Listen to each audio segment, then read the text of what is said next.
नमस्कार, जय माता दी। स्वागत है आप सबका अंजुस किचन में। और आज हमारे किचन में बनने जा रहा है अष्टमी नवमी के लिए, माता रानी के भोग के लिए हलवे और चने का प्रसाद। तो कैसे बनेगा ये प्रसाद, ये चलते हैं अपने किचन में और बनाते हैं हलवे और चने का प्रसाद। हलवा बनाने के लिए यहाँ पे हम 1 कटोरी घी लेंगे, 1 कटोरी सूजी और 1 कटोरी चीनी, 1 चम्मच बेसन और 1 चम्मच मैंने यहाँ पे लिया है आटा। कढ़ाई को गैस पे रखेंगे और यहाँ पे जो हमने 1 कटोरी घी लिया था उसमें से आधा अभी डालेंगे। देखिए यहाँ पे जो मैंने नाप लिया है ना, वो सब सेम कटोरी है, उसी कटोरी से मैंने सब नाप के लिया है। आप भी इसी तरह से कोई भी कटोरी या कप का इस्तेमाल कर सकते हैं मेजरिंग के लिए। देखिए घी हमने कढ़ाई में डाल दिया है और इसको अब हम गरम होने देंगे। अब यहाँ पे मैंने काजू और बादाम लिया है, इसको हम हल्का सा भून लेंगे इसी घी में। आप चाहें तो यहाँ पे कोई भी ड्राई फ्रूट इस्तेमाल कर सकते हैं अपनी पसंद से। मैंने यहाँ पे काजू और बादाम लिया है। देखिए हमारे काजू और बादाम भी भून गए हैं, इनको हम निकाल लेते हैं। हमें इनका ज़्यादा कलर चेंज नहीं करना है। अब उसी घी में हम अपनी जो 1 कटोरी सूजी ली है हमने, वो डालेंगे और इसी के साथ हम यहाँ डालेंगे जो हमने 1 चम्मच बेसन लिया है ना, उसको डालेंगे और इसी के साथ जो हमने 1 चम्मच आटा लिया है इसको डालेंगे। आप हलवे में इस तरह से बेसन और आटे को डाल के देखिएगा, आपका जो हलवा होगा ना उसका टेस्ट 2 गुना बढ़ जाता है। अब हम इसको हल्का सा भूनेंगे।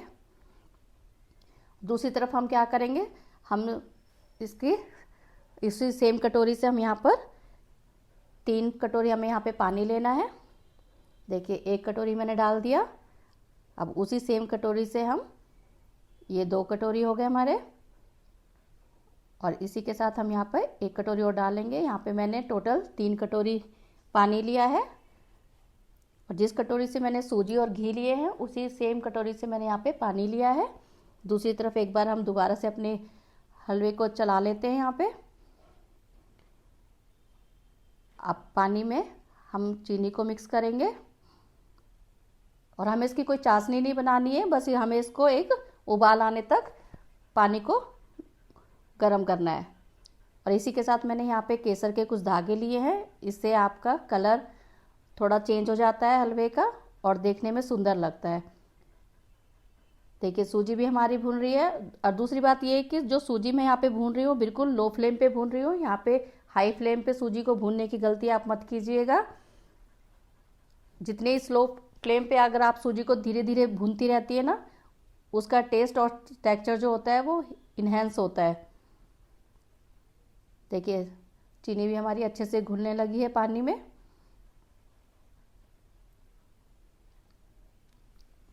अब यहाँ पे एक उबाल आ चुका है हमारा। दूसरी तरफ हमारी सूजी भी भून रही है।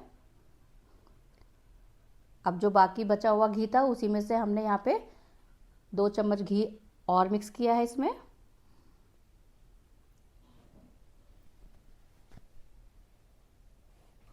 देखिए सूजी भी हमारी अच्छे से भून रही है। अब यहाँ पे तब तक हम 4-5 मैंने यहाँ पे इलायची ली हैं, इनको अच्छे से कूट लेंगे और इनका छिलका अलग कर देंगे। हमें सिर्फ इसके दाने चाहिए। अब दानों को हम निकाल के जो हमारी यहाँ पे चीनी का पानी है उसमें मिक्स करेंगे। बस इनको डालते ही अब यहाँ पे गैस की फ्लेम को बंद कर देंगे।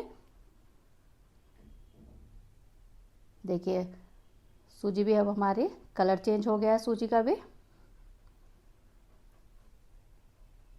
लगातार इसको चलाते रहेंगे। अगर आपने यहाँ पे चलाना छोड़ दिया तो आपकी सूजी जो है यहाँ पे जलना शुरू हो जाएगी। देखिए अब सूजी ने घी भी छोड़ दिया है। अब जो हमने गर्म पानी करके रखा था चीनी का, वो मिक्स करेंगे इसके अंदर। अच्छे से चलाएंगे इसको। और ये प्रसाद का हलवा वाकई में इतना टेस्टी लगता है ना। और वैसे भी अगर आप प्रसाद की कोई भी चीज़ बना रहे हैं तो उसका स्वाद 2 गुना अपने आप ही बढ़ जाता है। वैसे भी हम आज यहाँ पे माता रानी का प्रसाद बना रहे हैं। अब जो हमने ड्राई फ्रूट्स भून के रखे थे उनको यहाँ पर डालेंगे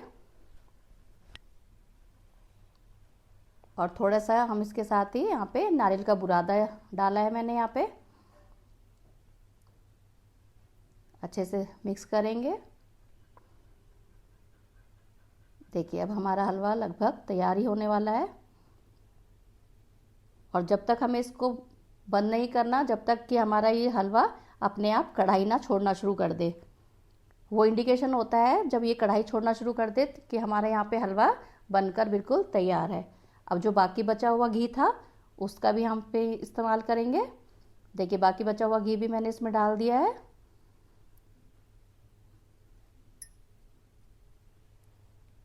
और ये हलवा हमारे यहाँ पे शुद्ध देसी घी में बन रहा है।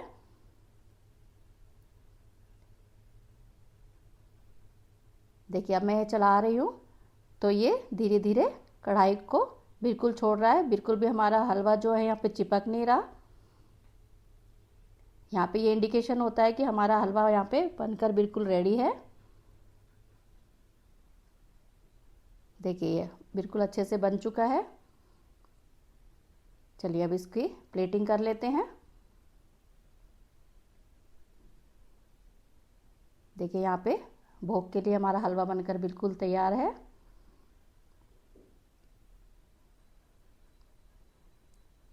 आप एक बार इस तरह से बनाकर ज़रूर देखिएगा।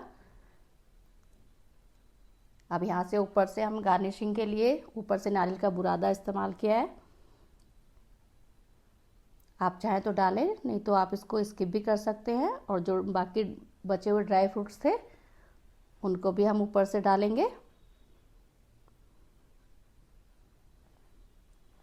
देखिए हलवा बनकर बिल्कुल तैयार हो चुका है हमारा यहाँ पे।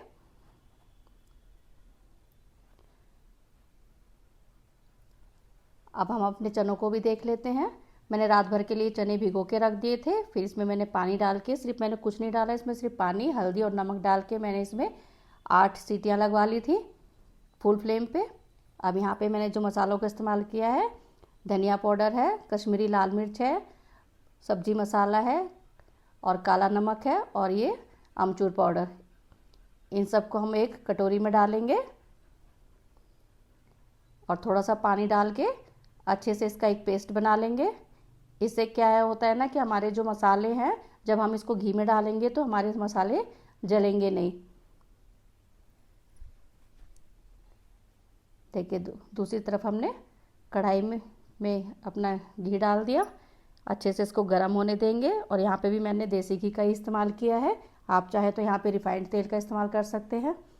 और जीरा और कसूरी मेथी डालेंगे अब यहाँ पर। अच्छे से पहले इसको भूनेंगे।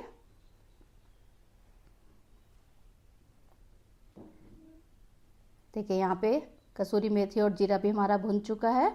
अब जो हमने पेस्ट बना के रखा था मसालों का, उसको मिक्स करेंगे यहाँ पे। देखिए अब इसको अच्छे से चलाएंगे। देखिए घी में हमारे जैसे हमने मसाले डाले तो कितना अच्छा कलर आया है इसके अंदर। अब जो उबले हुए हमारे चने हैं वो हम पानी के समेत ही इसमें डालेंगे। आप यहाँ पे चनों का पानी हटाने का गलती मत करना, क्योंकि जो ये पानी है चनों का, इसी से हमारे चनों के ऊपर एक बहुत बढ़िया कोटिंग आएगी। वो चने हमारे इस तरह से बन जाएंगे जैसे लिप्टमा चने होते हैं ना। और जब हम इनको खाते हैं ना तो बाकी इनका जो टेस्ट है ना काफ़ी बढ़ जाता है। देखिए यहाँ पे हमारे चने भी बनकर बिल्कुल रेडी हैं। आप एक बार इस तरह से माता रानी का भोग बना के देखिएगा। ज़्यादातर अष्टमी और नवमी में हलवे और चने का प्रसाद बनता है। देखिए चने भी हमारे बनकर बिल्कुल रेडी हो चुके हैं। देखिए हलवा और चने हमारे यहाँ बिल्कुल तैयार हैं। माता रानी के भोग लगाने के लिए हमने सबसे पहले उनके भोग के लिए निकाला है। अगर आपको मेरी ये रेसिपी बनाने का तरीका पसंद आया हो तो प्लीज़ लाइक, शेयर और सब्सक्राइब कर दीजिएगा।